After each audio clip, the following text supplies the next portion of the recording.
Friends, आज हम बात करेंगे यस बैंक की और साथ में हम बात करेंगे डीएचएफएल की, क्योंकि डीएचएफएल के अंदर पैसे डूबे हुए हैं यस बैंक के, इसलिए वहाँ से भी एक अपडेट निकल कर आई है जिसको हम इस वीडियो के माध्यम से डिस्कस करेंगे। साथ में फ्रेंड्स, आज बैंकिंग सेक्टर में ज़बरदस्त गिरावट हुई है, उसके बावजूद भी यस बैंक के स्टॉक में गिरावट नहीं हुई, तो उसके पीछे वजह क्या है जानेंगे इस वीडियो के माध्यम से।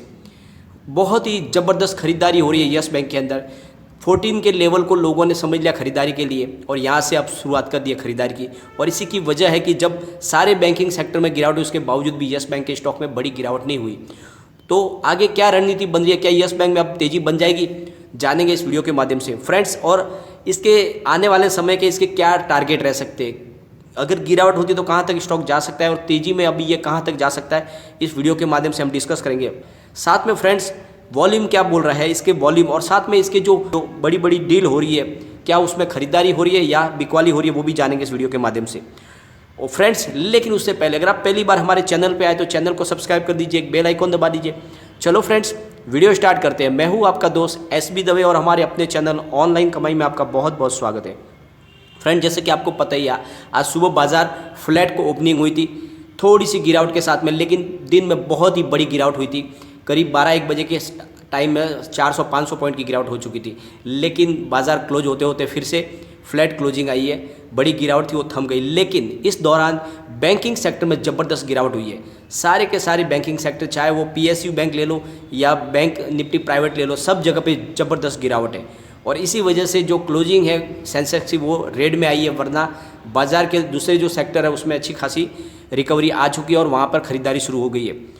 तो ज़रा हम आज के कारोबार को देखेंगे। यस बैंक में सुबह ओपनिंग हुई है 14.95 की, हाई बनाई 15.10 की और ये लो में चला गया 14.75 के, लेकिन एंड में जो क्लोजिंग है वो है 14.90 पर, करीब 0.33% डाउन पर, यानी लगभग फ्रेंड्स फ्राइडे की क्लोजिंग के ऊपर ही क्लोजिंग आई है वापस। लेकिन इस दौरान बड़ी गिरावट हुई है बैंकिंग सेक्टर के अंदर। अगर फ्रेंड्स निफ्टी बैंक की बात करें तो करीब 50 पॉइंट की गिरावट है, यानी 1.47% डाउन है, 1.5% गिरावट है बैंक निफ्टी के अंदर। निफ्टी PSU बैंक की अगर बात करें फ्रेंड तो 22.65 पॉइंट की गिरावट है, यानी करीब 1.04% डाउन है निफ्टी PSU बैंक, यानी 1% की गिरावट वहाँ पर भी है। और फ्रेंड्स, निफ्टी प्राइवेट बैंक की बात करें तो 283 पॉइंट की गिरावट है, यानी 1.55% डाउन है, 1.5% की गिरावट है प्राइवेट बैंक निफ्टी के अंदर। तो फ्रेंड्स, एक तरफ तो 1.5% की गिरावट है, लेकिन उसके बावजूद भी यस बैंक के अंदर मात्र 0.33% ही गिरावट है, यानी बहुत ही कम, कल की ही प्राइस पे है। तो इसका भी जो फ्रेंड, इसके पीछे जो वजह है, बहुत ज़्यादा खरीदारी हो रही है इस लेवल पर। अब लोगों को समझ में आ चुका है कि 14 के आसपास इसमें खरीदारी करनी है, और इसी वजह से जो इसकी प्राइस है बैंकिंग सेक्टर में गिरावट के बावजूद भी इसकी प्राइस में गिरावट नहीं हुई है। फ्रेंड्स, सबसे बड़ी बात, आप बोलोगे फ्रेंड कि इसमें बढ़त तो हुई नहीं है, फिर भी आप इतनी इसकी तारीफ कर रहे हो, तो फ्रेंड्स सबसे बड़ी बात है इतनी बड़ी गिरावट में जब वहाँ पर 1.5% की गिरावट हो चुकी है, सारे बैंकिंग सेक्टर में गिरावट, तो उसके बावजूद भी अगर ये फ्लैट क्लोजिंग दे रहा है तो अच्छी बात है। और फ्रेंड्स, ज़रा वॉल्यूम की बात कर लेते हैं। BSE में 1,29,31,000 का वॉल्यूम हुआ और सामने 64,40,000 की डिलीवरी उठाएगी, और डिलीवरी का परसेंट है 49.81%, यानी 50% डिलीवरी बेस काम हुआ है। और इसमें सबसे ज़्यादा बड़ी बात है खरीदारी हो रही है, बहुत बड़ी खरीदारी हो रही है। NSE की बात कर लेते हैं। 5,40,23,000 का वॉल्यूम हुआ और सामने 2,13,46,000 की डिलीवरी उठाएगी, और डिलीवरी का परसेंटेज है 39.51%।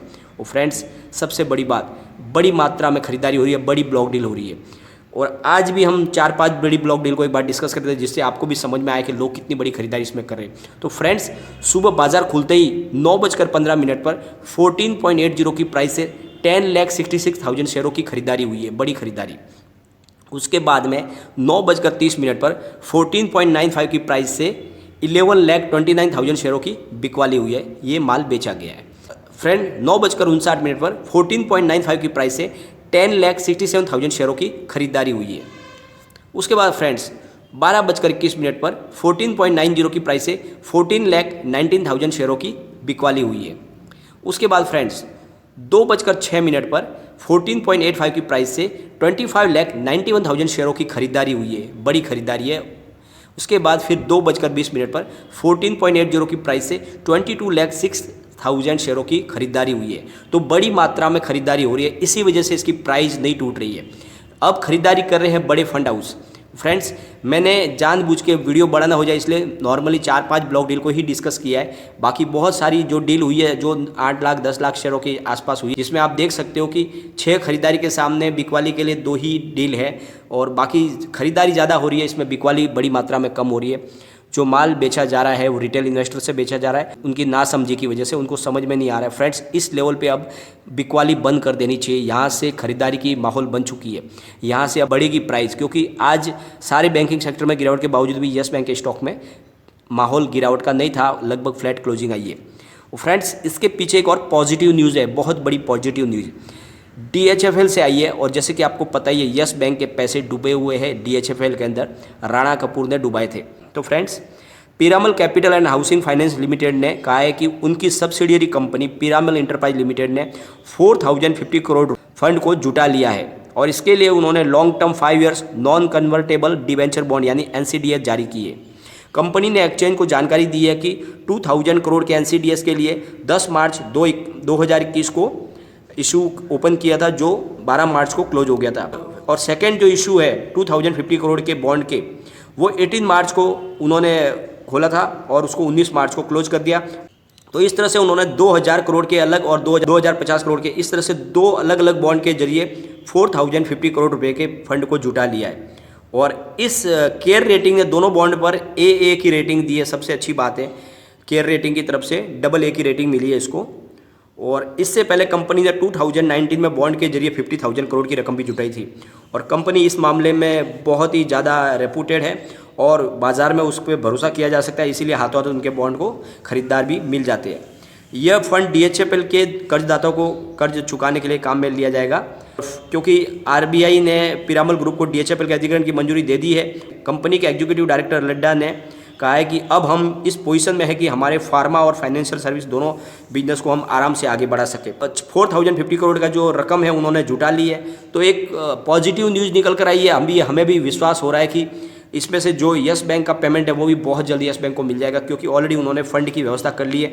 तो जो पैसे चुकाने हैं उनके कर्जदाताओं को, उसकी व्यवस्था अब पीरामल ग्रुप ने कर ली है। तो बहुत जल्द विश्वास है हमें कि यस बैंक को भी उसके डूबे हुए पैसे मिल जाएंगे। और जिस तरह से एग्रेसिव तरीके से यस बैंक अपने पैसों की रिकवरी में लगा हुआ है, उससे लग रहा है कि बहुत जल्द वो इन पैसों को भी रिकवर कर लेगा, क्योंकि ऑलरेडी उन्होंने 50 प्रोफेशनल लोगों की एक टीम बनाई हुई है प्रशांत कुमार ने, जो एग्रेसिव तरीके से लोन वसूल कर रहे हैं और कई बार जहाँ पर फोर्सफुली भी वो अपने रिकवरी कर रहे हैं। और इस वजह से बहुत जल्द वो है जो इनका NP है उससे धीरे धीरे वो छुटकारा पा लेंगे। यस बैंक की गाड़ी फिर से पटरी पे आ जाएगी जिस तरह से वो काम कर रहे हैं। लेकिन फ्रेंड्स, आज पीरामल ग्रुप में भी तेज़ी का वातावरण बना, क्योंकि पॉजिटिव न्यूज़ निकल कर आई थी।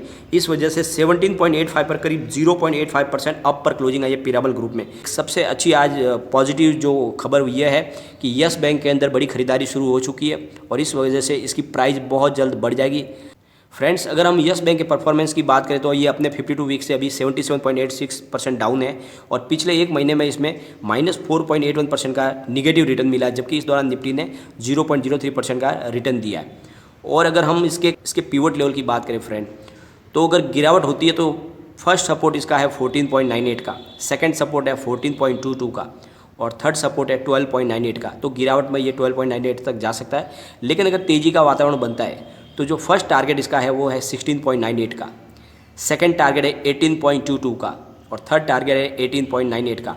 तो तेज़ी के दौरान यस बैंक का स्टॉक 19 रुपये तक जाने की ताकत रखता है। तो जिस तरह से माहौल बना हुआ है, बहुत जल्द लग रहा है कि इसमें अब तेज़ी बन जाएगी, क्योंकि बड़ी खरीदारी शुरू हो गई है।